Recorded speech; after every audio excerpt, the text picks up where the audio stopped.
Ok, c'est le moment de React.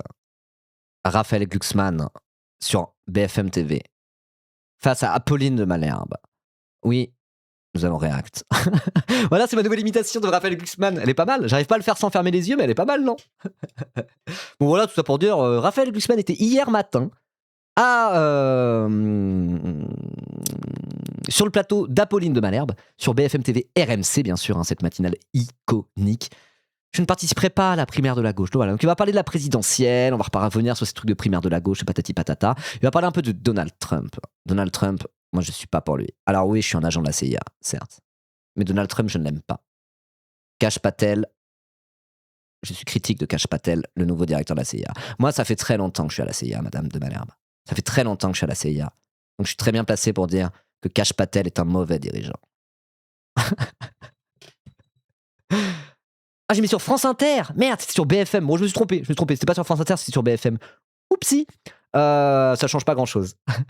Alors oui, alors là, on va autoriser CIA. Hein. C'était pour la blague, j'avais enlevé le truc CIA du chat. Là, je vous dis, les blagues CIA, parfois, je trouve qu'on en fait un peu trop, au sens où la blague, à force de la faire, ça commence à être de moins en moins drôle, vous voyez. Les blagues les plus courtes sont les meilleures. Mais quand on parle de Raphaël Glucksmann, là, on peut y aller. Pour le coup, là, c'est toujours drôle pour Raphaël Glucksmann précisément. Et bonjour Raphaël Glucksmann. Wow. Bonjour. Comment on y va alors? Bonjour Raphaël Glucksmann. Ok, bah c'est parti. Et bonjour Raphaël Glucksmann. C'est le FBI, Patel, pardon. Kash Patel, c'est le FBI, excusez-moi. C'est pour faire la blague, je connais pas le nom du mec de la CIA. Autant pour moi. Bon allez, bonjour monsieur Glucksmann. Et bonjour Raphaël Glucksmann. Bonjour. Merci d'être mon invité ce matin, vous êtes député... Je vais juste m'entraîner à l'imiter, hein. Ça va pas être un niveau d'analyse peut-être très très élevé. Mais je vais surtout me concentrer sur les imitations. Un place publique, de très nombreuses questions à vous poser sur la manière d'ailleurs dont vous qualifiez la période que l'on traverse, le chaos du monde.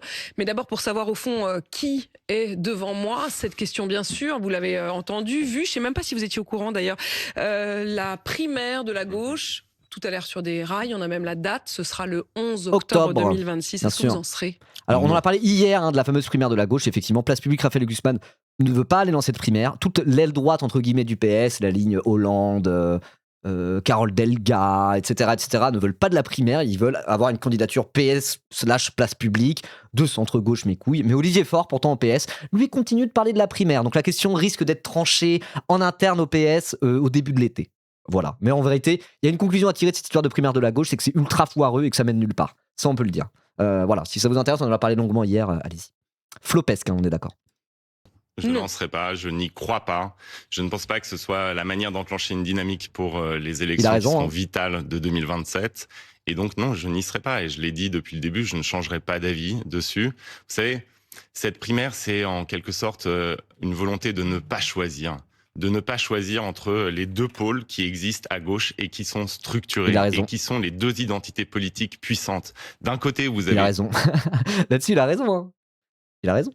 Alors après, la vraie question, c'est est-ce que pour nous, le pôle PS, place publique, c'est la gauche? Pour nous autres, hommes et femmes de gauche, pas vraiment. Mais il y a effectivement, on va dire, le pôle PS d'un côté et le pôle LFI de l'autre. Deux lignes différentes, deux camps différents. Il n'y aurait pas de sens, il n'y aurait pas de dynamique enclenchée avec une alliance des deux dans le cadre des présidentielles. Donc cette primaire ne mène à rien. Il y aura au minimum deux candidats.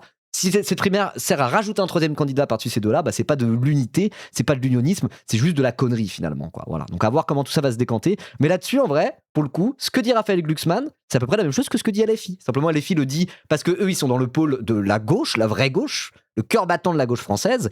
Et Raphaël Glucksmann, il est dans le camp des social traîtres de merde qui sont même pas vraiment de gauche. Vous voyez? Mais je veux dire, la rhétorique est la même, de dire ça n'a pas de sens, il n'y aurait pas de dynamique unitaire entre ces deux pôles-là qui n'ont pas grand-chose à voir les uns avec les autres. Là où, dans le contexte des législatives face à l'extrême droite, c'est pas tout à fait pareil, parce que c'est 577 petites élections différentes. Décider de s'arranger pour pas trop se gêner les uns les autres dans l'élection législative, et maximiser ainsi son nombre de sièges à l'Assemblée, c'est possible pour des législatives, ça peut avoir un sens pour les législatives, et moi j'étais pour la NUPES et le NFP pour les législatives pour ces raisons-là, mais dans le cadre de la présidentielle où c'est une élection, avec un seul gagnant à la fin, c'est pas la même chose et ça n'aurait pas de sens de faire cette alliance. Et donc là-dessus, LFI et Glucksmann sont d'accord pour la simple et bonne raison, c'est qu'effectivement, ils n'ont pas à s'allier.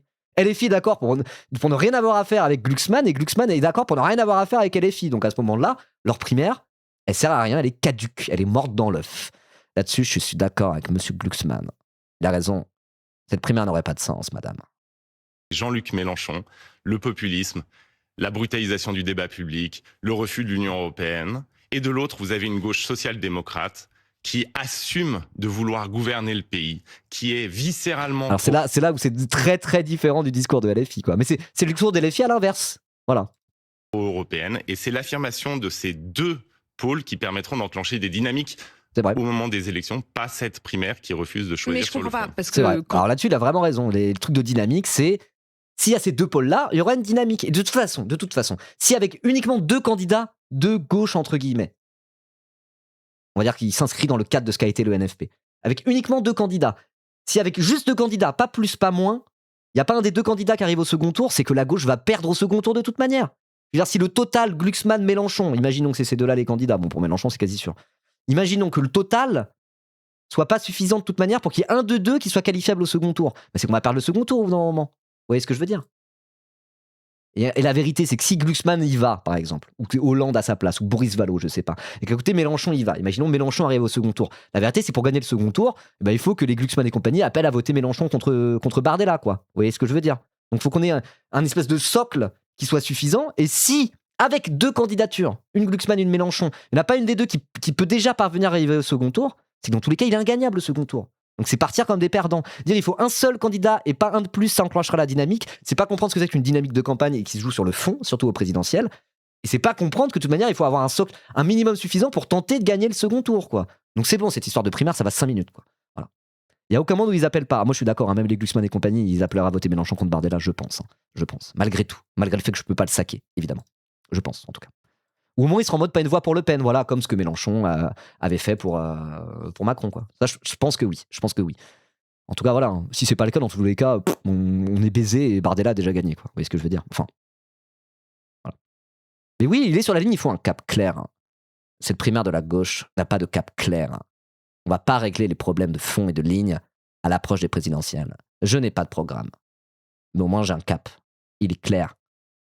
Être un macroniste light, contrairement à Jean-Luc Mélenchon, qui est un fils de pute. Quand on écoute Olivier Faure, il a l'air de dire qu'en effet, il n'est pas question d'inviter Jean-Luc Mélenchon. Voilà, donc déjà, Olivier Faure, qui veut participer à cette primaire Front Populaire 2027, n'est pas d'accord avec les organisateurs de la primaire Front Populaire 2027. Hein, rien que ça. Parce que les organisateurs, le groupe écologiste, etc., là, ils sont en mode, il faut une primaire la plus large possible. Mélenchon, il ne veut pas venir et on le déplore. On aimerait qu'il y ait les filles dans notre primaire. Glucksmann et compagnie, ils veulent pas participer. On le déplore. On aimerait qu'ils viennent dans notre primaire. Olivier Faure, il arrive là-dedans, il est en mode genre, alors ouais, très bien votre idée de primaire, par contre c'est sans Mélenchon. Hein. Bah, il est même pas d'accord avec ceux qui l'organisent. Tout ça ne mène nulle part. Nulle part, Madame de Malherbe. Mais vous avez l'impression que c'est vicié. Mais la moitié des gens qui participent à cette primaire sont pour des accords avec Jean-Luc Mélenchon. C'est le cas notamment d'Europe Écologie Les Verts. Ouais. Oui, vous avez par exemple, hier, vous aviez une législative partielle dans la 3e circonscription de Haute-Savoie. Oh oui, on va prendre les scores sur une pauvre législative partielle dont tout le monde se branle, un moment qui est vraiment pas politique, qui n'a rien à voir avec les chaînes nationales, tirer des conclusions de ça pour la présidentielle 2027. Oh, quel talent d'analyse, trop fort. Hein. En vérité, il sait très bien que c'est complètement con de faire des analogies comme ça, simplement ça l'aide à appuyer son narratif de LFI fait perdre la gauche.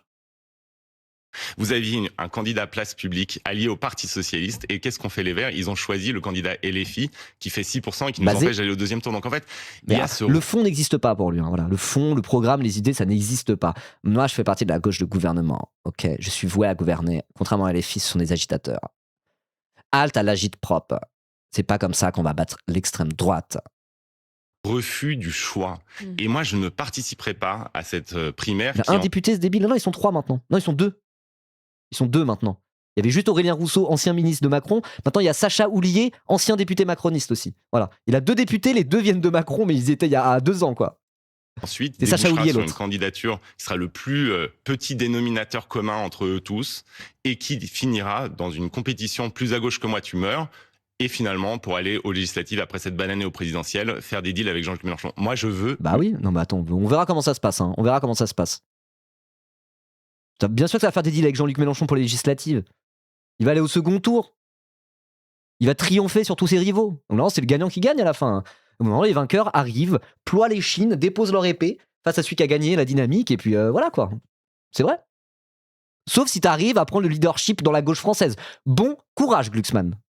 Ou plutôt devrais-je dire Macron bis. Un autre chemin, une autre voie. Et je m'appuie sur quoi ? Sur ce que nous avons fait aux élections européennes. C'était une mascarade en fait. On s'appuie pas sur les législatives précédentes, on s'appuie pas sur les présidentielles différentes. Je vais m'appuyer sur une seule élection, celle où j'ai fait une bonne performance. Oui, t'es adapté aux européennes, c'est vrai, Glucksmann. T'es très adapté aux élections européennes. Mais les élections européennes, c'est des dynamiques qui n'ont rien à voir avec les élections présidentielles ou les élections législatives.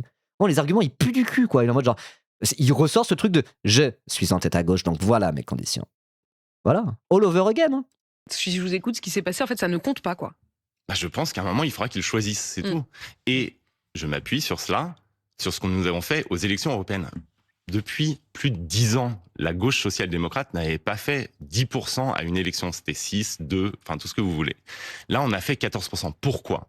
Parce qu'on a assumé une ligne claire, un cap clair, qu'on a été... Il a dit cap clair. Il sait très bien quand il dit un cap clair que ça va être repris. On a assuré un cap clair. Il l'a dit, ouais. Il l'a dit. C'est surtout aussi que, effectivement, LFI sous-performe sur les européennes. C'est une élection où l'électorat LFI, on a un peu rien à foutre de ce qui se passe au Parlement européen. À tort ou à raison, moi j'en sais rien. Mais c'est un fait. Et effectivement, cette ligne social-démocrate très très européiste attire plus de votants aux européennes. Ceux qui votent aux élections européennes, c'est plus ceux qui croient franchement en l'Union européenne parfois. Et donc évidemment, quelqu'un de très européiste comme Raphaël Glucksmann, eh ben, il est avantagé sur cette élection. Mais on parle de la présidentielle, mon ref. Quand je dis mon ref, c'est une façon de parler. C'est the line, bozo. Exactement. Il faut un... Pourquoi ? Attends. Parce qu'on a assumé une ligne claire. Il faut un cap clair. Attendez, je refais. Fait 14%. Pourquoi ? Parce qu'on a assumé une ligne claire. Il faut un cap clair. Je suis en tête à gauche, donc voilà mes conditions. On a été cohérent, qu'on a assumé la confrontation avec Mélenchon, qu'on a assumé notre identité politique. Et c'est sur ce socle-là qu'il faut bâtir. Mais sur quoi vous fonderiez votre légitimité si c'était vous qui incarniez du coup cette gauche ? Comment il faudra bien à un moment ou à un autre que vous disiez c'est moi ? Non mais ce que je propose moi au Parti socialiste, puisque ce sont nos partenaires et c'est la force principale de gauche anti-Mélenchon, et bien de gauche anti-Mélenchon. Hein. C'est quoi ce lapsus ? Parce que, genre, typiquement, pour parler de la primaire de la gauche, tatati-tatata, la fameuse Front Populaire 2027, il y a pas mal de médias qui ont utilisé les termes de gauche non mélenchoniste. Dire non mélenchoniste, ok. Il a dit la gauche anti-Mélenchon. Donc c'est quoi le but ? Je pensais que l'adversaire, c'était quand même les fachos, a priori. Voire même les libéraux de droite. C'est la droite et encore plus les fachos. Non, c'est la gauche anti-Mélenchon. Mais il s'est trahi un peu là. Donc le but, c'est d'être anti-Mélenchon. Ok, bon, très bien. Ce que je propose, c'est que nous, on est contre l'homme le plus central de la gauche française, en fait. On est la gauche qui est contre le leader de la gauche. Ah, bon, très bien, ça marche, ok. Pour ça, on a les blagues à jour de la CIA, pour le coup, sur Raphaël Glucksmann, ça continue à être drôle. Je trouve. Créons ensemble une plateforme qui commence par quoi ? Par se mettre d'accord sur le fond, pour savoir quel type de campagne nous allons mener et de quelle manière, dans quel but nous allons gouverner ce pays. Parce que l'ambition, c'est de gagner les élections. Ce n'est pas de se placer à gauche pour récupérer ensuite les ruines qui seront héritées de 2027. C'est de gagner. Mais ça veut dire que si le Parti socialiste, finalement, derrière Olivier Faure, alors on n'a pas très bien compris d'ailleurs, mais enfin, c'est pas le propos ce matin, mais Olivier Faure, effectivement, était sur la photo de ce lancement donc de cette primaire, mais officiellement, il ne le faisait pas pour le Parti socialiste, ou en tout cas sans mandat du Parti socialiste. Mais bref, imaginons que le Parti socialiste vraiment accepte le principe de cette primaire, ce sera dans ces cas-là sans vous. Mais ça rompra votre pacte avec toute façon. Mais c'est ça le truc, c'est qu'il n'y a pas une seule position là-dessus au Parti Socialiste. Le Parti Socialiste sont pour et contre en même temps la primaire, ça n'a pas de sens. Donc c'est au Parti Socialiste de trancher, et moi mon petit doigt me dit que quand même le Parti Socialiste va trancher pour avoir une candidature socialiste de centre-gauche à la Glucksmann et compagnie, que ça soit derrière Glucksmann ou avec un autre. C'est le même camp. Vous voyez, la ligne Cazeneuve, Hollande, de Glucksmann, ils vont vouloir une candidature dans cet espace politique parce qu'ils estiment qu'avec la fin de la Macronie, ils ont un coup à jouer. Ils ont raison. Dans leur intérêt, ils ont raison de penser ça. Donc je pense qu'Olivier Faure, qui est en mode genre, il se berce peut-être encore d'illusions, il fait semblant d'être dans cette espèce de dynamique unitaire de couilles. Peut-être qu'il aimerait récupérer les écolos pour que les écolos soutiennent la candidature type PS, place publique, Glucksmann, Hollande, tout ça. Mais voilà. Je veux dire, c'est dans leur intérêt de le faire. Ça va finir comme ça, normalement. Ça sert à rien de chercher midi à 14h parfois. Voilà. Donc c'est plus les organisateurs de la primaire où normalement vous n'avez pas un cap clair, vous, pour le coup. Hein. Voilà, ça marche pas, votre truc, on sait déjà que ça marche pas, quoi. Sans moi, mais moi, ce que je propose à mes partenaires socialistes, c'est de faire une plateforme commune qui permettent ensuite d'enclencher une dynamique électorale. Mais c'est dans un peu plus d'1 an la présidentielle en fait, hein. T'es un peu à la bourre frérot. T'as fondé ton parti en 2018, t'avais pas le temps de faire une plateforme programmatique de je sais pas quoi. Non, y a pas le temps, hein. Y a pas le temps. Ce que je veux, c'est que nous soyons fiers de ce que nous sommes. Et sur les retraites, à 60 ans ou pas, sur la construction d'une Europe puissante, sur la défense européenne, sur... vraiment les thèmes fétiches à gauche, hein. La défense européenne. Alors, sur la retraite à répartition, on ne sait pas. Par contre, on sait qu'on va devoir réarmer l'Europe. Ça, c'est de gauche. Un tas de sujets. Sur l'énergie, nous ne sommes pas d'accord entre nous avec les gens qui participent à cette primaire. Donc, si l'idée, c'est de faire une synthèse, une sorte de gloubi-boulga qui met la poussière sous le tapis, ça ne fonctionnera pas. Encore une fois, il a raison. Là-dessus, c'est vrai. C'est vrai. Alors, à la fois, il dit « Moi, ma ligne est plus la merde. J'ai pas de programme, j'ai juste une ligne et elle est nulle. » Mais du coup, c'est incompatible avec la gauche. Ils veulent une primaire de toute la gauche, y compris nous, alors qu'on est nul à chier. On peut le prendre comme ça. C'est vrai, il a raison. La seule manière d'enclencher... En plus, il y a vraiment des leçons. Enfin, je veux dire, on a vécu 2017 et 2022. Notre espace politique s'est fait ratiboiser. Ratiboiser par Jean-Luc Mélenchon. Pourquoi ? Oui, bonne question. Pourquoi ? Moi, j'ai ma petite idée. Parce qu'il défend des idées, il défend un programme, il défend une ligne qui est celle de la gauche et qui correspond aux attentes des électeurs de gauche dans ce pays. À côté de ça, il n'y a que des anciens macronistes avec toi. François Hollande s'est présenté comme étant l'ennemi de la finance pour au final créer Macron de toutes pièces en le mettant ministre de l'économie. Mais enfin, tout ça s'explique énormément. Et du coup, Jean-Luc Mélenchon, ancien du PS, qui a quitté le PS, pas par comme ça en claquant des doigts en se disant « Oh, vas-y, je vais quitter le PS, lol ». Il s'est dit « On peut plus... Si on est de gauche, on peut pas travailler dans ce parti qui ne sert à rien, qui est vérolé de l'intérieur par toutes les logiques d'appareil. » Et donc, il s'est parti du PS pour faire un vrai parti de gauche. Et oh, ça marchait, les électeurs de gauche décident de voter Jean-Luc Mélenchon plutôt que voter pour votre bande de bras cassés débiles, hollando-macroniens. Voilà, la réponse, elle est très simple. La gauche évolue, la gauche change. Les électeurs de gauche ont des attentes un peu différentes. Le monde est en mouvement. La gauche se réactualise. Et c'est très bien. Jean-Luc Mélenchon et LFI sont à l'écoute de ça pour se poser là en tant que porteur des idées réelles de la gauche réelle, pendant que vous êtes une bande de bras cassés béquilles de la Macronie. C'est aussi simple que ça. Point à la ligne. Voilà. Mais alors, quelle est sa justification à lui ? Pourquoi Jean-Luc Mélenchon nous a ratiboisés ? Il va dire, parce qu'on n'a pas assez travaillé. On n'a pas assez développé une identité social-démocrate. Un programme assez démocrate. Moi, je regrette que mon camp politique ne l'ait pas fait. Jean-Luc Mélenchon l'a fait. Nous, on l'a pas fait suffisamment. C'est pour ça que je propose une plateforme programmatique en vue de, après 30 000 tractations, improviser un programme à la va-vite pour gagner face à l'extrême droite. Ça va être ça, je pense. Parce qu'il assume, lui, ce qu'il est. Il assume de cliver, il assume de trancher les questions. Et donc, à la fin, il produit une vision cohérente. Eh bien, ce n'est pas la nôtre. Et donc, nous, on doit produire une vision cohérente nous-mêmes, voilà. Assumer de trancher, assumer de cliver et assumer jusqu'au bout ce que nous sommes. En tout cas, bon, ça correspond à peu près à ce que je disais, quoi. On s'assume pas assez. Mais assume-toi, hein. Vas-y, hein, Glucksmann. Assume-toi encore plus. C'est très bien. Comme ça, après, si tu continues à être à coquiner avec le PS, plus tu vas t'assumer, plus ça sera clair et net que le PS n'est pas de gauche. Donc, c'est très bien. Allez-y.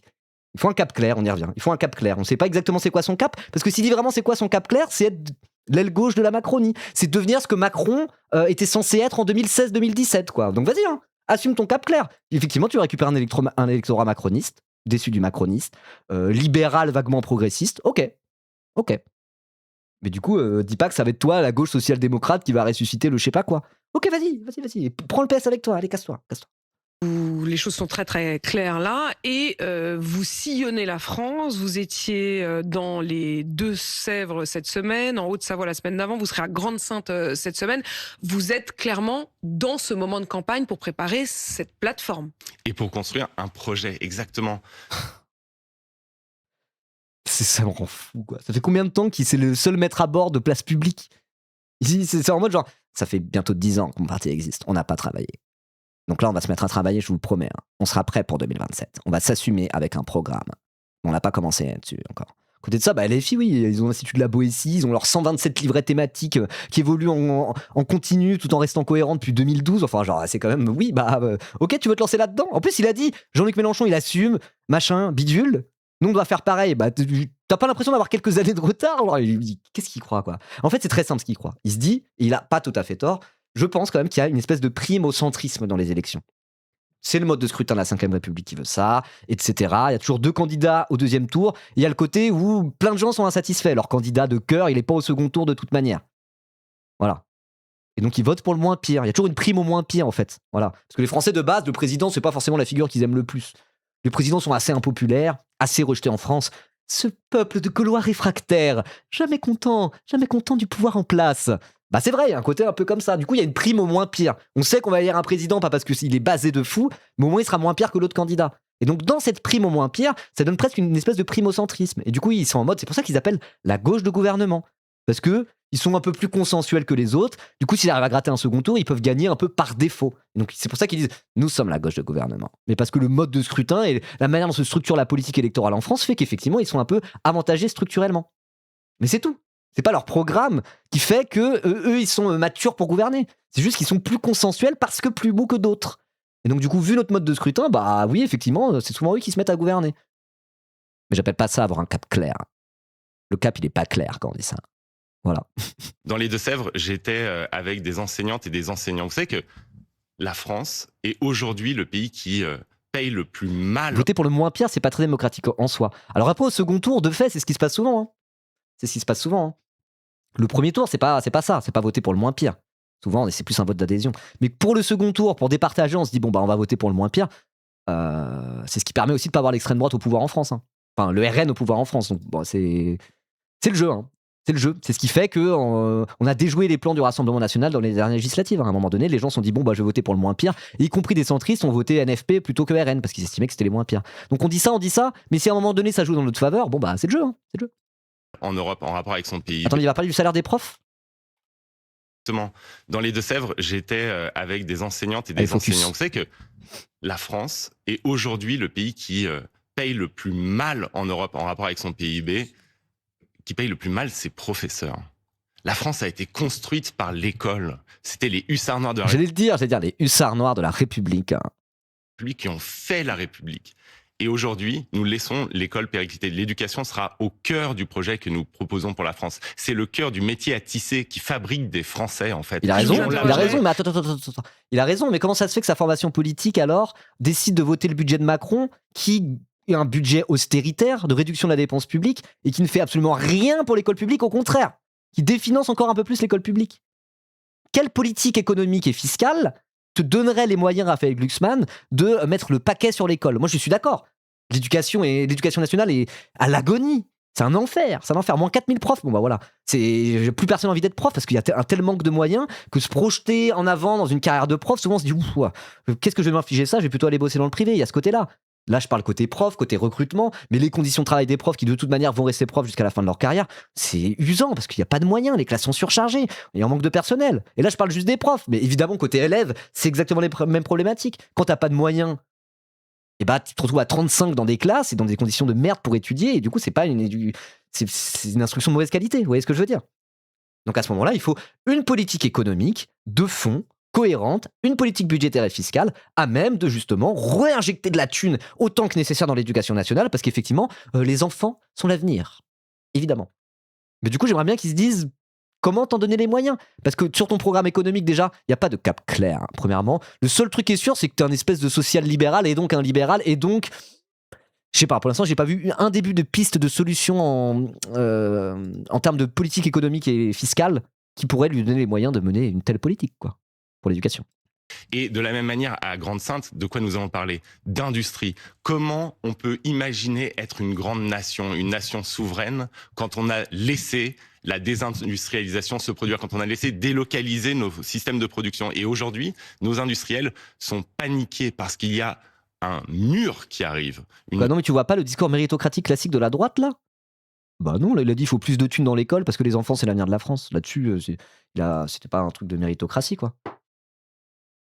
À partir du moment où tu crées des meilleures conditions pour l'école publique en injectant de la thune dedans, ça profite à tous les élèves, logiquement, et à tous les profs. Voilà. Après, ouais. un tsunami chinois qui arrive sur nos productions. Et si nous ne faisons rien, eh bien nous ne produirons plus d'automobiles, nous ne produirons plus d'acier. Est-ce que là-dessus, aujourd'hui, avant de vous interroger sur Donald Trump, sur tout ça, sur l'Europe, vous dites, et vous l'avez dit dès le début, c'est vraiment notre cœur, c'est aussi de croire à cette Europe. Il n'y a pas de tsunami chinois? S'il vous plaît, pitié que le tsunami du PCC s'abatte enfin sur le vieux continent, sur l'Europe. Moi j'attends que ça là, on va chier Donald Trump et qu'on s'allie avec Xi Jinping pour des raisons macroéconomiques. Mais est-ce que cette Europe aujourd'hui n'est pas notre boulet sur les questions? Il a dit le péril jaune? Quoi? Il a dit pour premier degré? Il a parlé du péril jaune? Pardon? C'est vrai? J'ai pas fait gaffe, je faisais des blagues de con, attendez. Sur l'Europe, vous dites, non, vous l'avez dit dès le début, c'est vraiment notre cœur, c'est aussi de croire à cette Europe. Mais est-ce que cette Europe aujourd'hui n'est pas notre boulet sur les questions industrielles? Par exemple, vous parlez de ce tsunami chinois, ici même à ce micro. Oui, le tsunami c'est japonais comme mot, c'est pas chinois. Comment on dit tsunami comment on dit raz-de-marée en chinois? Avec la prononciation et tout. Le patron de la BPI disait il y a 3 jours, il faut que l'Europe érige à nouveau des barrières le temps de se réarmer.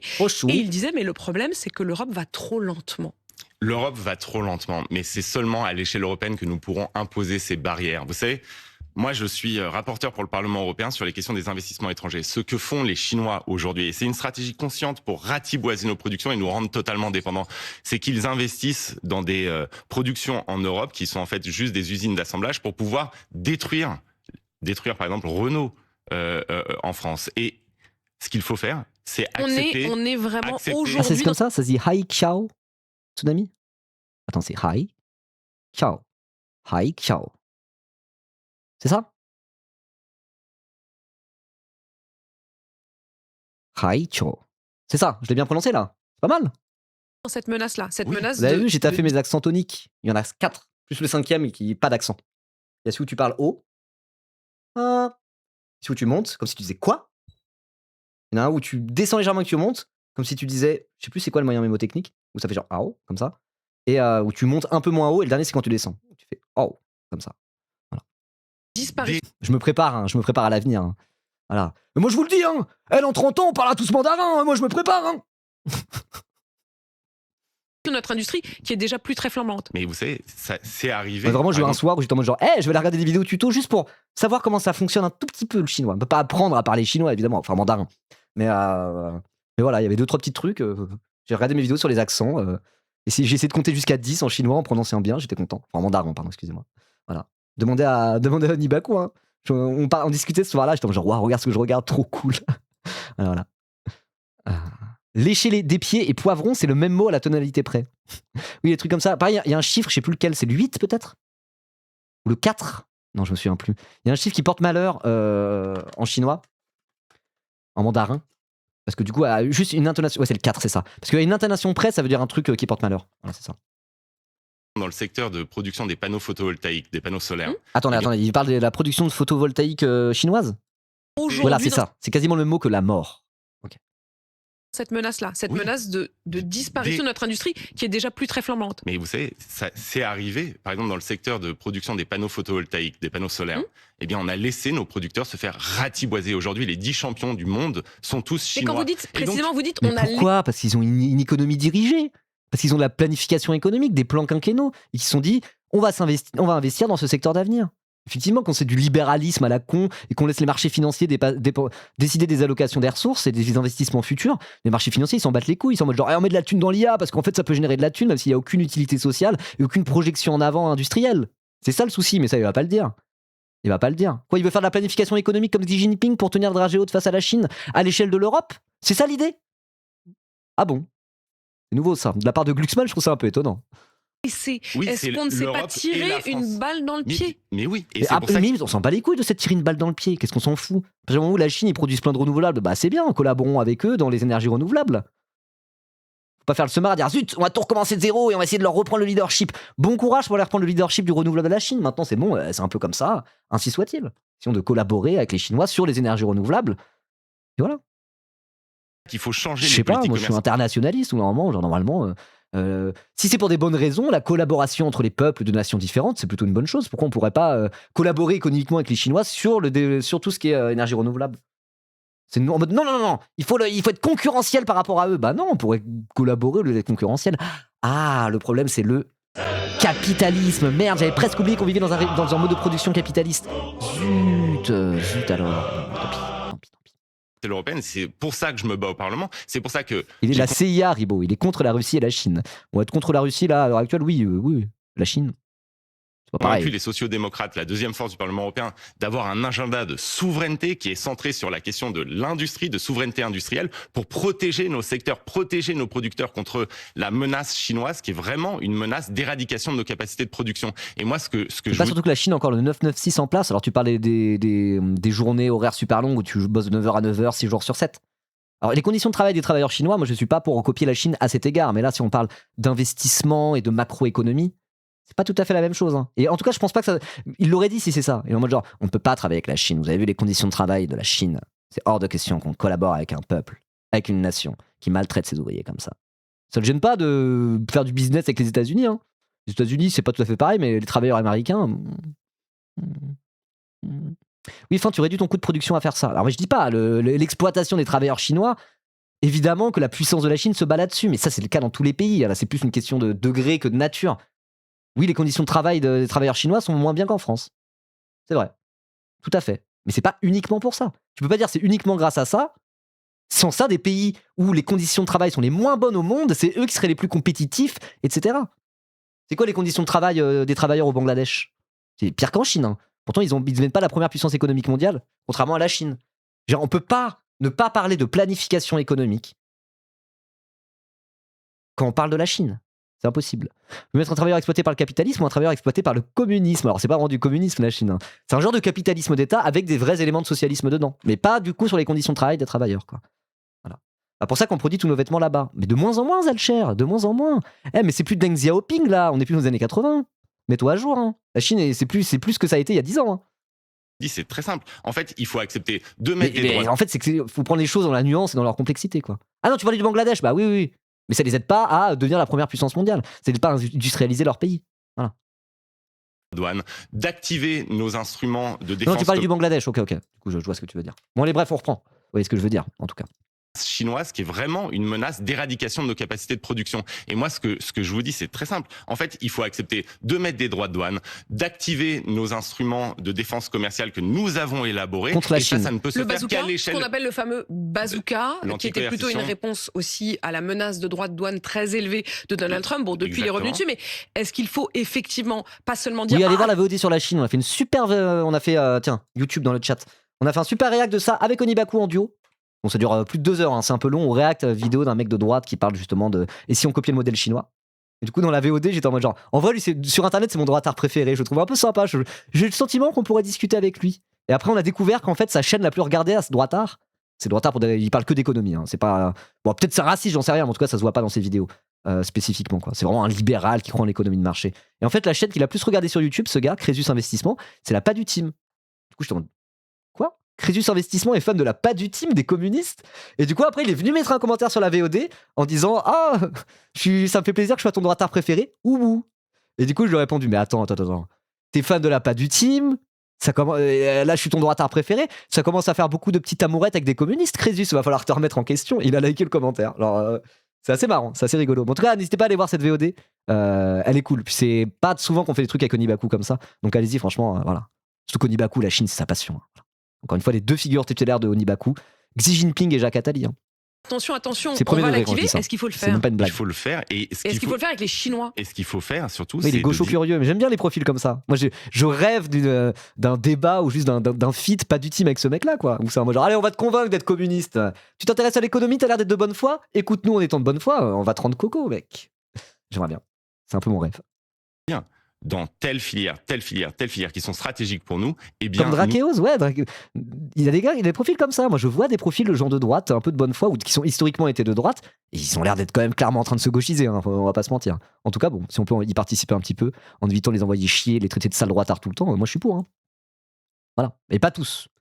Ceux qui sont des fachos et des gros racelards, ça dégage. Nous, on va pas essayer de les gauchiser. Mais c'est ni le cas ni Drakeos, ni le cas vraisemblablement de Crésus Investissement, quoi. Bref. Nous n'acceptons plus les produits chinois. Oui, nous les bloquons à la frontière. Eh bien, nous commençons aujourd'hui, par exemple, sur la question des voitures électriques, et l'Europe, certes, va trop lentement, mais la seule manière de protéger nos industries, c'est que l'échelle européenne fonctionne. La France seule ne pourra pas assumer un rapport de force ni avec la Chine, ni avec les États-Unis de Donald Trump. Donc tous ceux qui vous expliquent qu'en gros, il faut sortir de l'Union européenne ou au moins diminuer le pouvoir européen, eh bien en fait, jouent contre nos industries. Nous, au Parlement européen, nous poussons pour un agenda de souveraineté. Et moi, ce que je note, c'est que les pseudo-patriotes, ceux qui vous Finalement, expliquent... la souveraineté, c'est plus du tout un gros mot, quoi. Et non, mais la souveraineté, c'est le cœur de tout. C'est le cœur de la liberté. Souveraineté, ça n'a jamais été un gros mot. Hein. Souverainisme, à la limite. Souverainisme, oui, parce que souvent, c'est des formations nationalistes, proches de l'extrême droite, 99% du temps. Souveraineté, ça n'a jamais été un gros mot en soi. Hein. C'est un terme qui est descriptif. Moi, j'ai été élu en 2024 aux européennes sur un agenda de souveraineté, en expliquant que aujourd'hui, toutes nos politiques publiques doivent viser à une seule chose, nous rendre libres en matière de défense pour ne plus dépendre simplement des États-Unis d'Amérique et du bon vouloir du président des États-Unis. En matière industrielle, pour ne pas être dépendant de la Chine dans toutes les filières stratégiques. En matière... Moi, c'est un truc philosophiquement. Enfin, pas philosophiquement, mais c'est un truc que je comprends pas, en fait. Genre. D'où on se dit pas, travaillons... C'est ce que je disais tout à l'heure. Travaillons à s'associer, collaborer entre les peuples et les nations. Ça serait plus rentable de faire comme ça, plutôt que d'être dans un truc en mode on reste dans notre coin. Faut qu'on fasse tout dans notre coin, nous pour nous. Et les Chinois qui ont déjà toute la tech disponible, ils le gardent tout dans leur coin pour eux. C'est complètement con. Alors après, quand on parle de géopolitique, de la question militaire, c'est encore un peu différent, parce qu'il y a un truc de rapport de force et d'équilibre, etc. C'est encore un petit peu compliqué, mais sur les questions économiques comme ça, je sais pas quoi. Trump a réussi à fuck up au point que Glucksmann suce plus aveuglément les USA. Ouais, de fou.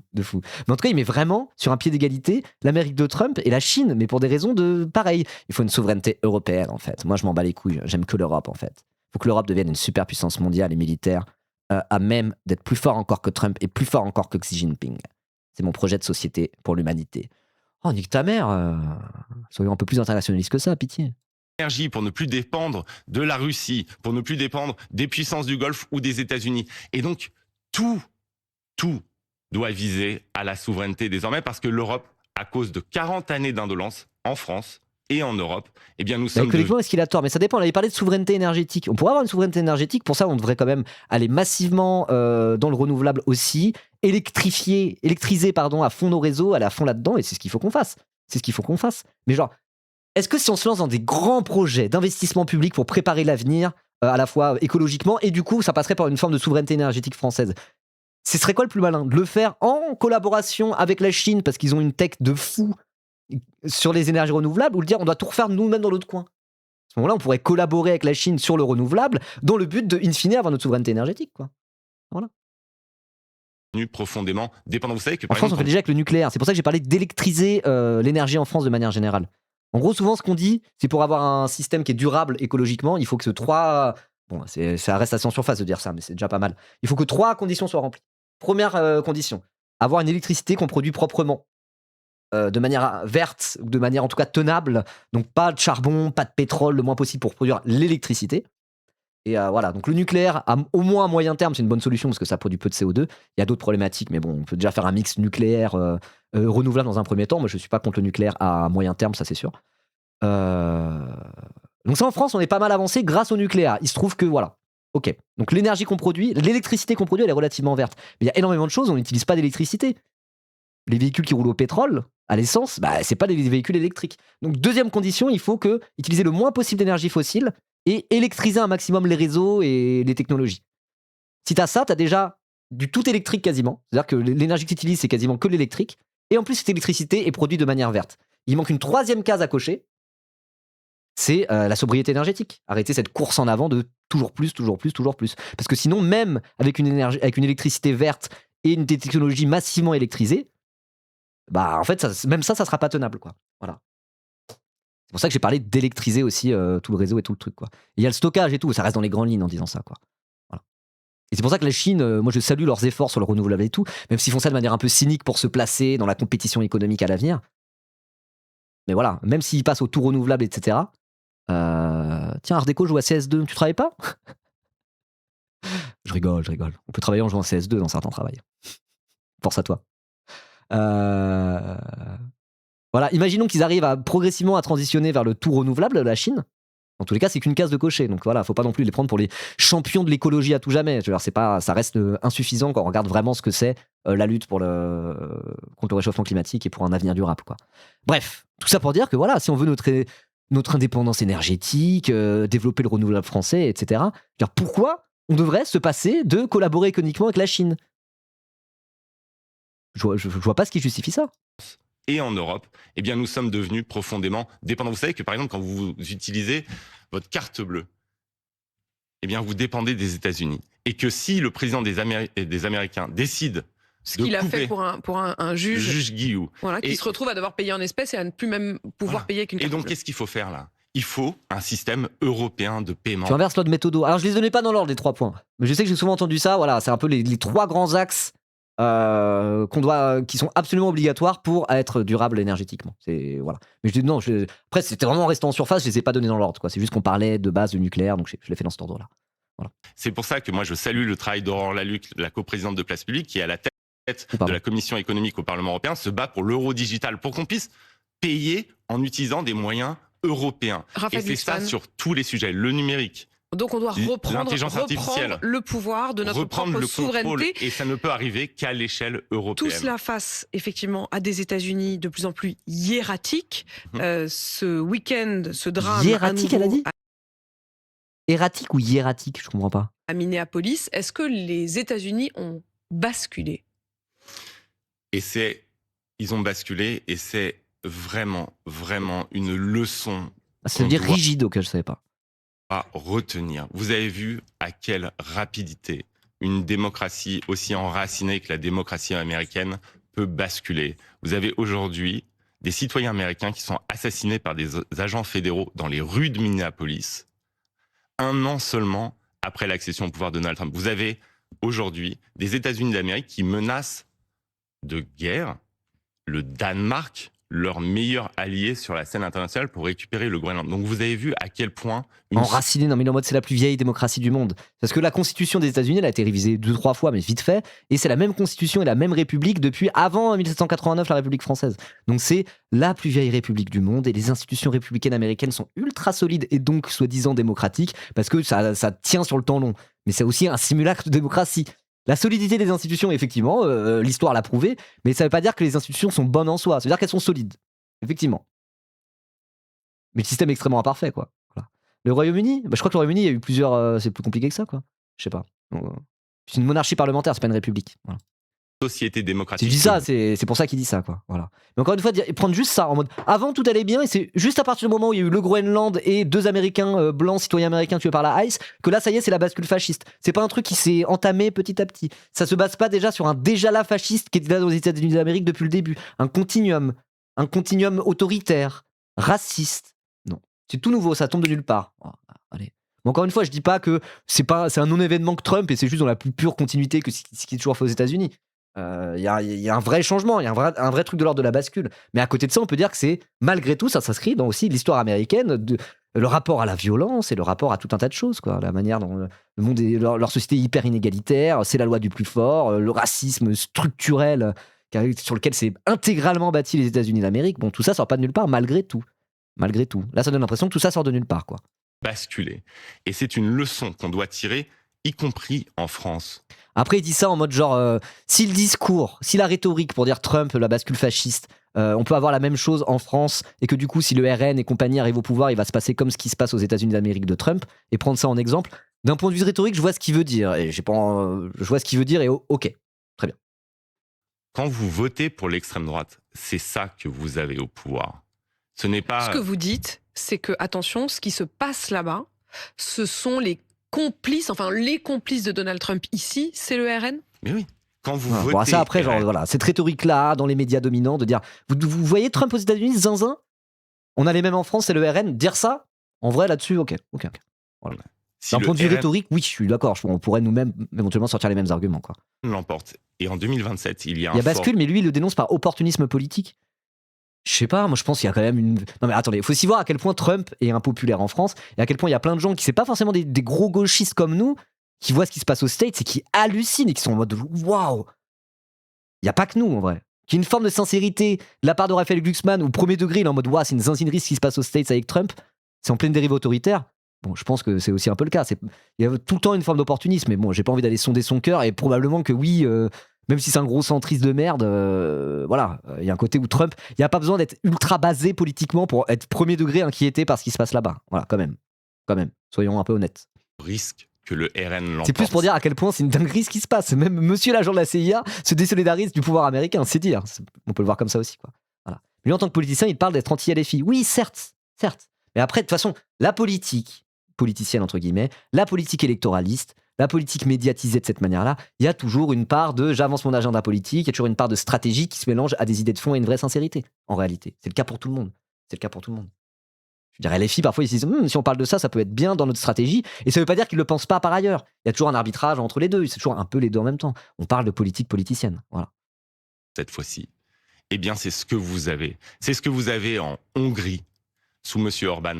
Le népotisme, la violence, la destruction des institutions démocratiques, la destruction de l'audiovisuel public. C'est ce que vous avez aux États-Unis. Parce qu'on pourrait me dire, oui, mais la Hongrie n'était pas une démocratie très enracinée. OK. Et aux États-Unis, alors, qu'est-ce qui se passe ? Eh bien, aujourd'hui, il faut avoir conscience que quand on choisit de porter l'extrême droite au pouvoir, ce qu'on a, c'est le spectacle de Minneapolis, ce sont les embardés de Trump à l'international. Qu'est-ce qui se passe sur Twitter ? J'ai dit du mal de Mila sur Twitter. Depuis, je me prends des mass reports, mais pas des reports Twitter, des signalements au long de la loi française, machin. Ils sont en mode genre, ce tweet a été masqué en France. Pourquoi ils ont décidé de masquer ? J'ai juste dit ça. À penser la Shoah par le prisme de l'exceptionnalisme, on se retrouve en quelques décennies avec ce genre de connards qui se sont capables de relativiser et même d'encourager chaque horreur qui ne le concerne pas. Honte à lui et honte à tous ceux qui poussent ce narratif. Donc je me fais mass report sur des trucs comme ça, ils sont en mode bah non, en fait, ça, vous avez pas le droit de dire ça sur internet. Qu'est-ce que j'ai dit ? C'est parce que j'ai dit ce genre de connard. Pour parler d'un mec qui veut organiser des rafles.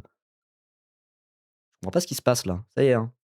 On s'en prend à moi, on veut m'abattre, on veut me censurer. Oh là là. Bon, je m'en bats les couilles, hein. De toute façon, j'ai trop de buzz sur Twitter, ils vont pas m'avoir comme ça. Allez hop là, bref. Donald Trump n'est plus un allié, vous l'avez d'ailleurs dit. Dans le même temps, ça arrive juste après que j'ai critiqué Mila sur internet et que je l'ai turbo-ratio, j'ai fait 10 000 likes, quoi. Le lendemain. Et là, ils essaient de refaire tous mes tweets en faisant des signalements en masse, quoi. Bon. On voit les draps. Faut pas avoir le seum comme ça, Mila. Ça veut dire quoi ? Ah bah oui, bah moi, la LICRA SOS Racisme m'a pas porté plainte contre moi, donc fais tes petits trucs là, ça servira à rien, hein. C'est que dalle. Moi je respecte la loi, contrairement à certains et certaines. Que traverse l'Iran aujourd'hui, est-ce qu'il faut en même temps se dire malgré tout, bon, il faut quand même espérer que Donald Trump intervienne ou pas ? Comment on fait ? Il faut déjà que l'Europe agisse. Aujourd'hui, on n'a que des tweets venant d'Europe. Vous savez, un procès, ça coûte cher quand même. Non, mais personne porte plainte contre moi. Hein. C'est pas ça le truc, mais ils font des signalements.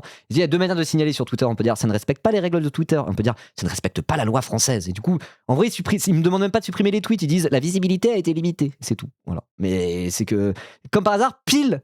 Justement, Mila qui se plaignait et qui annonçait aller porter plainte contre tout le monde parce qu'elle a le seum. Pile après que je lui ai fait un tweet où je lui ai dit mais vraiment t'es trop conne. Bim.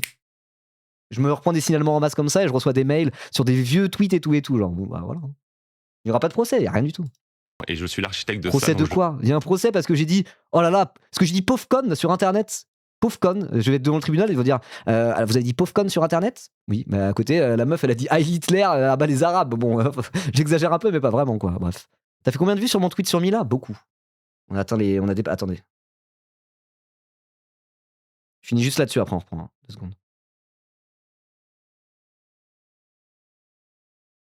Mais c'est vrai que là, les likes se sont un peu arrêtés depuis. Il n'y a pas le nombre d'impressions, ils les ont enlevés, j'ai l'impression.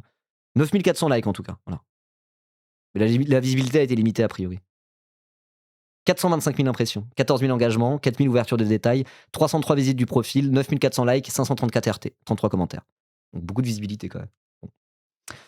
Ouais, je sais. Bref. Depuis 2 ans, au Parlement européen, nous demandons que le corps des gardiens de la Révolution... Attendez, c'est quoi cette histoire ? 2 secondes, hein, je reviens juste après avec Glucksmann. Il y a un femme qui a pris une fausse dick pic de lui par Mila ? Comment ça l'a fait croire qu'il avait envoyé une dick pic alors que c'est faux ? C'est une dinguerie de faire ça.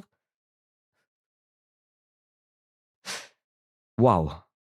Un femme, il me casse les couilles, mais là-dessus, soutien. Hein. Oh waouh. Ah ouais, d'accord, les méthodes. Hein.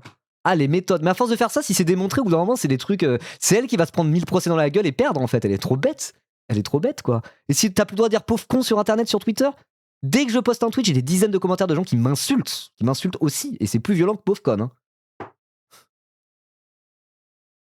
Comment tu fais une fausse dick pic? Tu crées un espèce de faux compte qui se fait passer pour quelqu'un, qui envoie une dick pic, qui t'envoie une dick pic, après t'es en mode genre regardez cet influenceur m'a envoyé une dick pic, alors que ça a été totalement inventé de toutes pièces. Je pense que c'est ça qui s'est passé quoi.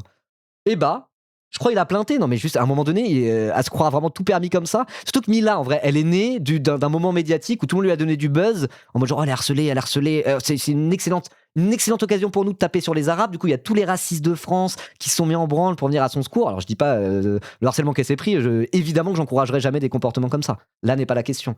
C'est que tout ça a été instrumentalisé jour 1, minute 1 par des gens qui lui ont fait se sentir totalement dans une immunité. En plus, elle est sur le réseau d'Elon Musk. L'extrême droite achète tous les médias. Du coup, elle a cru qu'elle était en mode, elle pouvait dire ce qu'elle veut tout le temps. Mais à trop prendre la confiance comme ça, c'est en train de se lui retomber sur le coin de la gueule, quoi. Et là, plein de SOS racisme et de la LICRA qui pourtant à la base lui avait grave donné du gaz. Bah écoute. Donc là, elle est en mode genre, oh non, je suis finito. Et du coup, elle tente des trucs comme ça, quoi. Bah écoute, vas-y, hein, tente. Tente et bouffe ton somme, qu'est-ce que je te dise. Hein. Allez, on reprend. Comment on fait? Il faut déjà que l'Europe agisse. Aujourd'hui, on n'a que des tweets venant d'Europe. Vous savez, depuis 2 ans, et je suis l'architecte de cela, donc je sais, depuis 2 ans, au Parlement européen, nous demandons que le corps des gardiens de la révolution, c'est-à-dire le pilier de la répression qui a fait des dizaines de milliers de morts au moment où on se parle en Iran, que le corps des gardiens de la révolution qui soutient le terrorisme dans l'ensemble de la région, et y compris sur le sol européen, avec notamment l'attentat contre la synagogue de Bochum en 2022. Oui, c'est vrai que les passedarants, les gardiens de la Révolution, ils ont fait des trucs comme ça. Il y a des trucs, c'est genre, ils font des trucs de déstabilisation, etc. Enfin, il y a genre, voilà. Elle n'est pas commencé à défendre les passedarants dans le chat, hein. Pitié. Mais la question, c'est qu'est-ce qu'on fait à ce moment-là? On bombarde? On fait comme en Irak en 2003? On fait comme en Afghanistan? Ah, ça a bien marché l'intervention de la coalition en Afghanistan à partir de 2001. Il y avait la France dedans d'ailleurs. Hein. Ils sont partis il y a quelques années et les talibans sont venus instantanément. Ah, super. Voilà. Et là d'ailleurs, il y a des phases de migration de gens qui du coup fuient l'Afghanistan. Ils essayent d'arriver en Europe et là ils sont à Stalingrad en train de dormir sous des ponts avec aucune politique d'accueil whatsoever après que l'armée française ait passé 20 ans dans leur pays pour rien. Bref. Donc, qu'est-ce qu'on fait, monsieur Glucksmann? Moi je suis d'accord, le régime des passedarants ça dégage. Hein. C'est un régime autoritaire qui tue des milliers et des milliers de manifestants, qui règne d'une pointe de fer depuis 46 ans. Ça dégage, mais qu'est-ce qu'on fait? On demande à Trump d'envoyer la bombe nucléaire? Une fois que t'as dit ça, t'as rien dit. Hein. Que le corps des gardiens de la Révolution soit inscrit sur la liste des organisations terroristes de l'Union oui, bah, c'est bon, européenne. ça va tout changer, super. Il y en a marre de faire que des tweets, c'est la politique du tweet. Ils savent faire quoi par tweeter? Il faut de l'action. On va faire une loi symbolique qui les met sur une liste d'organisations terroristes. Ça changera rien. Mais c'est une proposition.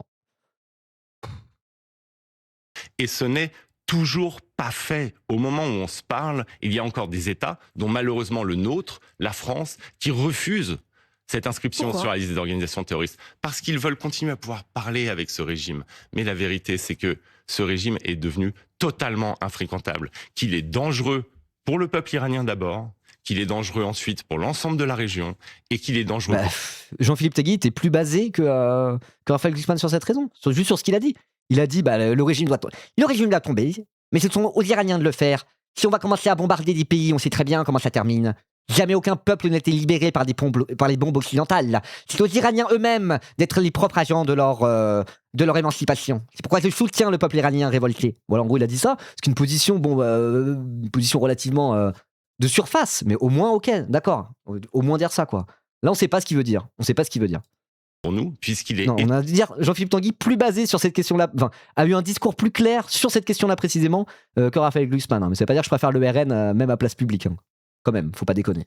Essentiel dans l'effort de guerre de Vladimir Poutine. En même temps, il faut voir le avis de son gros chien de daron sur la guerre en Irak. Hein. Ils étaient en mode, il faut aller, Saddam Hussein est un sanglant dictateur, ce qui est vrai. Hein. C'était un sacré zozo, Saddam Hussein. Hein. C'est le moins qu'on puisse dire. Mais voilà, quel est le résultat de l'investissement de l'invasion de l'Irak en 2003? Que dalle. Alors, j'avoue, là, ce qui se passe en Irak, c'est parfait, là, c'est nickel. Contre l'Ukraine, qui est un effort de guerre contre l'Europe. Donc en fait, à un moment, il faut que l'Europe arrête de simplement être une commentatrice des événements mondiaux et agisse.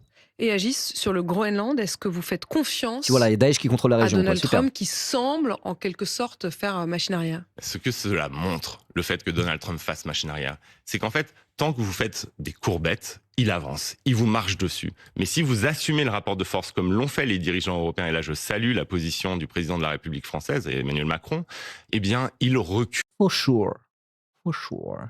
Alors pas, il est sur la ligne Macron. Hein. Quoi, ça enlève le président du Venezuela? Bravo, monsieur Trump, c'était un dictateur. On s'en bat les couilles, droit international. Hein. Et là, ça s'attaque au Groenland. Ah non, là, je montre l'écrou. Il aurait pas pu montrer l'écrou un peu avant, le macrar. Ça va. Quand vous assumez le rapport de force. Il a reculé face aux Chinois. Il a reculé là face aux Européens. Et c'est précisément parce que les Européens n'ont pas baissé les yeux, parce qu'il y a eu une réponse collective européenne, parce qu'il y a eu la menace de l'activation de l'instrument anti-coercition qui est notre bazooka commercial et qui aurait fait extrêmement mal à l'économie américaine. C'est pour cela qu'il a reculé. Et mais donc on peut y arriver. Au premier signe de faiblesse, il avancera. Mais par contre, le message que je voudrais donner aujourd'hui, c'est que... Au premier signe de faiblesse, il avancera. De toute façon, on parle de Predator, quoi. Genre, s'il peut saigner, c'est qu'on peut le tuer. Non, la même vibe. Bah, en même temps qu'on parle de Trump, oui, Trump, le Predator, oui, ouais. En Europe, on passe son temps à déplorer Il faut sortir le bazooka économique, au lieu d'être des chiffres molles. Moi, je suis une chiffre molle, mais c'est ma personnalité. C'est pas comme ça que je gouvernerai l'Europe. Notre propre faiblesse. Mais fondamentalement, nous ne sommes pas faibles. Nous pouvons être forts. Nous sommes le premier marché du monde. Les Américains dépendent de notre marché, y compris les grandes plateformes américaines. Et donc, si nous avons la volonté d'affirmer notre puissance, eh bien, nous serons puissants et nous pourrons faire reculer les prédateurs. Et les prédateurs, ce sont les États-Unis. Tu disais Predator, ok, ouais. Trump, c'est la Chine de Xi Jinping et c'est la Russie de Vladimir Poutine. Nous ne sommes pas condamnés à l'impuissance. Raphaël Glucksmann, ce matin, j'ai reçu sur RMC la sœur de Samuel Paty. C'est aujourd'hui l'ouverture du procès en appel. Et ça a donné lieu à un certain nombre de témoignages d'auditeurs, professeurs. Et notamment, je voudrais que vous écoutiez celui-ci. Il ne souhaite pas qu'on dise son nom. Il est professeur dans le Nord depuis 22 ans, dans des quartiers prioritaires. Écoutez ce qu'il dit. Pour mon cas personnel, ce sont des épiphénomènes, mais qui cumulés montrent que, effectivement, il y a une certaine dérive. De mon point de vue personnel, j'ai eu un moment de ma carrière où j'enseignais en maternelle. Ouais. Et quand j'ai lu et monté un projet sur l'histoire des 3 petits cochons, j'ai eu un tiers de la classe d'enfants qui pleurait. Et donc, on m'a fortement conseillé, du point de vue des parents, de... Il pleurait à cause du loup ou il pleurait à cause des cochons? Pardon, je suis... À cause du cochon. Parce qu'on ne peut pas parler des cochons. Tout à fait. Et puis un autre épiphénomène que là je ne comprends toujours pas, c'est que j'ai souvent, donc je travaille souvent on fait les 3 petits moutons, t'inquiète, hein, ça ira. Hein. Quasiment tout le temps en REP+, c'est-à-dire en raison d'éducation prioritaire. Ouais. Et très souvent... Cette anecdote est fausse. Je me méfie. Hein. Sous couvert d'anonymat, je me méfie un peu. Hein. Après, il y a des trucs comme ça qui peuvent arriver dans des écoles, oui. À ce moment-là, on essaye de réfléchir à des petites problématiques comme ça. Il parle d'épiphénomènes, quoi. Il y a des petits épiphénomènes, il y a des problématiques nouvelles dans l'éducation nationale, Au pire, on peut arrêter de paniquer comme des sgegs et se dire, bon, bah, essayons d'adapter, essayons de s'adapter. Je sais pas si vraiment cette anecdote est vraie. En photo de classe, j'ai au moins 4-5 élèves où les parents refusent que l'enfant apparaisse sur la photo de classe pour des raisons religieuses. Qu'est-ce que vous dit la hiérarchie, par exemple, quand vous parlez des 3 petits cochons ou quand je ne l'évoque pas. Vous ne parlez pas. L'armée, la grande muette, l'éducation nationale, c'est pas mal non plus. Qu'est-ce qu'on dit de ce témoignage? Qu'est-ce qu'on en pense aujourd'hui? Il y a mon chat qui veut absolument que je le nourrisse, mais j'aimerais bien finir le réact, on y est presque. Mig, regardez, il est là. Dis bonjour. Parle dans le micro, t'as faim? Oh non, il va s'installer là. Mais il est mouillé. Il est un peu mouillé. Vous dites, effectivement, 5 ans après la mort de Samuel Paty. Qu'il faut se montrer inflexible. Inflexible face aux musulmans. L'école doit être protégée, nos enseignantes, nos enseignants doivent être protégés et appuyés. Je veux dire, on va continuer à enseigner les 3 petits cochons, la Shoah, on va continuer à... Attends, c'est quoi le raccourci de zinzin là? C'est quoi le raccourci de zinzin? Les 3 petits cochons, la Shoah. Donc il est en mode genre, je les connais les musulmans. Ils aiment pas les khaloufs, ils appellent ça des khaloufs. Et puis ils aiment pas les juifs non plus. Ils veulent pas qu'on enseigne la Shoah. Ils trouvent que ils arrêtent pas de dire bien fait pour ces sales juifs. Ils le disent tout le temps. Le raccourci de zinzin. Oh waouh, désolé, c'est raciste. Bah là, oui, monsieur Glucksmann, là, c'est lui qui tient un trait d'égalité entre eux. On va enseigner les 3 petits cochons et la Shoah. Comme si, genre sur l'enseignement de la Shoah, on l'enseigne en 3e. C'est au programme. C'est pas comme si les musulmans, au moment du chapitre sur la Shoah, ils étaient en mode genre vive Hitler car je déteste les juifs. Ça n'existe pas. Qu'est-ce que c'est que ça? enseigner la science, on ne reculera pas. Nous sommes... Ce même professeur disait aussi qu'il ne pouvait plus parler de la préhistoire et du darwinisme. Eh bien, nous allons faire en Moi, sorte... j'aimerais bien savoir exactement sur les témoignages de profs. Moi, j'ai déjà entendu des profs dire « Ah, il y a des trucs, mais genre, pas méchamment, quoi. » Genre une prof de musique qui était en mode genre « Bah, je sais pas trop quoi faire, parce qu'il y a des élèves qui font le ramadan, ils sont en mode pendant le ramadan, on n'écoute pas de musique. Et je sais pas trop quoi faire. » Mais les pas en mode genre « Putain, ces musulmans, ils nous cassent les couilles. » Et t'es juste en mode je sais pas quoi faire. Il y a des problématiques un peu comme ça, auxquelles on peut réfléchir. Il n'y a pas de fatalité à avoir par rapport à ça. Mais le truc de « Oh, mes élèves refusent dans la préhistoire », ça, mais moi, j'en ai jamais entendu parler parmi des collègues. J'étais prof pendant 4 ans quand même. Voilà. Donc bon. Il y a des problématiques nouvelles auxquelles la France n'a jamais trop réfléchi parce que y avait moins de gens, peut-être, moins d'élèves qui faisaient le ramadan il y a 50 ans. Ok, mais c'est, encore une fois, c'est pas une fatalité. Et des problématiques nouvelles, ça veut pas dire des problèmes. La France pourrait peut-être tout simplement s'adapter et basta. C'est pas. On s'en bat les couilles, c'est pas grave, c'est pas que l'envahisseur islamiste va appliquer la charia en France. C'est juste du pragmatisme tout simple, quoi. Dans des quartiers ghettoisés, entre guillemets, où il y a de plus en plus de personnes musulmanes, pas parce qu'il y a plus de musulmans en France, parce qu'il y a des endroits où il y a beaucoup de musulmans, des endroits où il n'y a pas de musulmans. Déjà voilà, un truc qui pourrait aller à l'encontre de ces problématiques nouvelles, et quand je dis problématique, c'est pas problème, hein. Ça serait plus de mixité sociale, par exemple, hop là. Au lieu de concentrer toutes les populations les plus pauvres et issues de l'immigration dans des endroits, plus de mixité sociale, plus d'horizontalité, je sais pas quoi, vous voyez. Mais bon. Je veux dire, c'est pas parce qu'il y a peut-être des problématiques qui étaient des angles morts jusque-là sur des trucs liés aux religieux, auxquels on pensait pas trop avant. C'est pas dire que c'est des problèmes, quoi. Voilà. Matek, c'est un rastar qui n'est pas prof et a profité du procès du meurtre de Samuel Paty pour cracher son venin. Mais il y a aussi des profs racistes, hein, ça existe. Ça existe. En tout cas, ça reste des trucs qui sont. Même le gars, il parle d'épiphénomènes et ça reste des trucs, c'est pas. Comparé aux trucs que absolument 100% des profs, sans aucune putain d'exception, sont tous d'accord pour dire le manque de moyens dans l'éducation nationale, ça reste des petits épiphénomènes, quoi. Voilà. Mais nos professeurs, de les soutenir, de faire de l'école à nouveau une avant-garde du projet républicain. Et vous savez, le problème, c'est qu'aujourd'hui, on fait peser sur l'école. Là, le problème, c'est beaucoup plus le manque de moyens que le ramadan, effectivement, quoi. Effectivement. Crise de la société. Et quand on parle de l'école de la Troisième République et des Hussards Noirs, mais c'était un moment. Oui, l'histoire des trois petits cochons, pour le coup, c'est. Bon.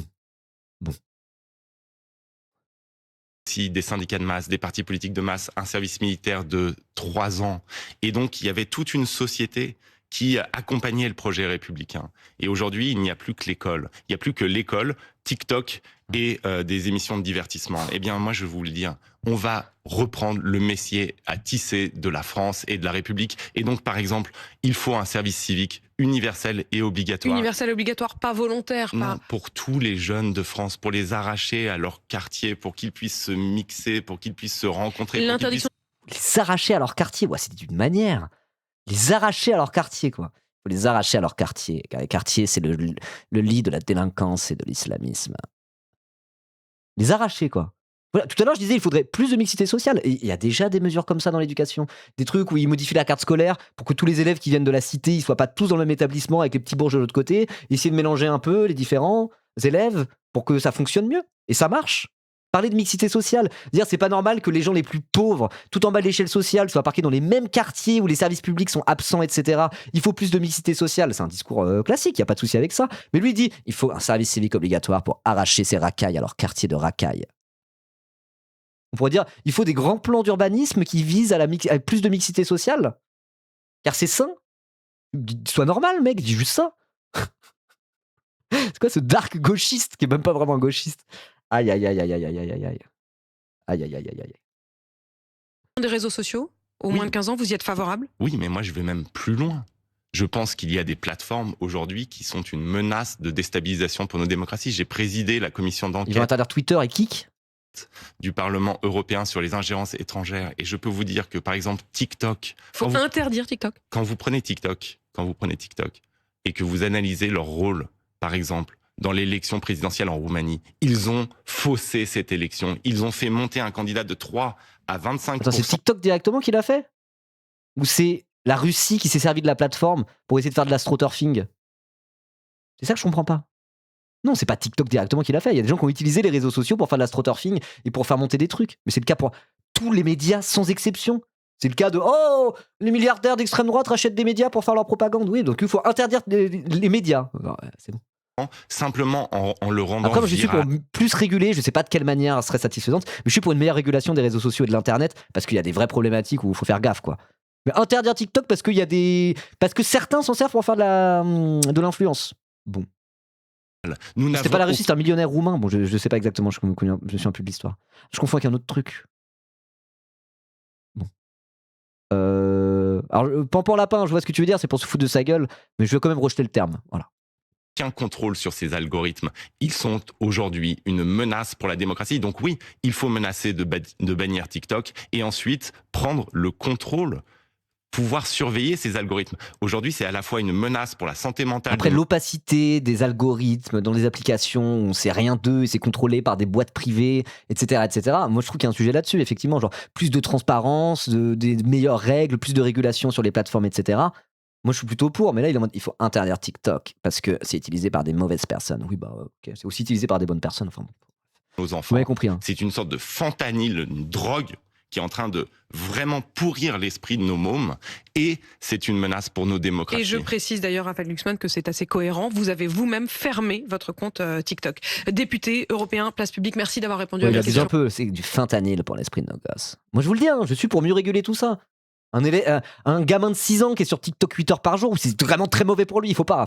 Mais TikTok égale fentanyl. Dose. Ce matin. Il est 8h47 sur RMC BFM TV. Ouais, oula, je veux pas cliquer. Oula, je fais tout tomber, qu'est-ce qui se passe, contenu indisponible? Bon bah très bien. Alright.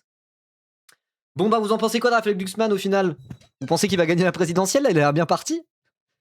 J'ai un cap clair. Il faut arracher les jeunes de cité à leur cité de racaille et interdire TikTok. C'est ça la social-démocratie. C'est ça qui permettra d'arracher le drapeau de l'extrême droite à Éric Zemmour. Si vous avez regardé cette VOD sur YouTube et que vous trouvez que c'était intéressant et peut-être un peu marrant, n'hésitez pas à vous abonner à la chaîne. Abonnez-vous.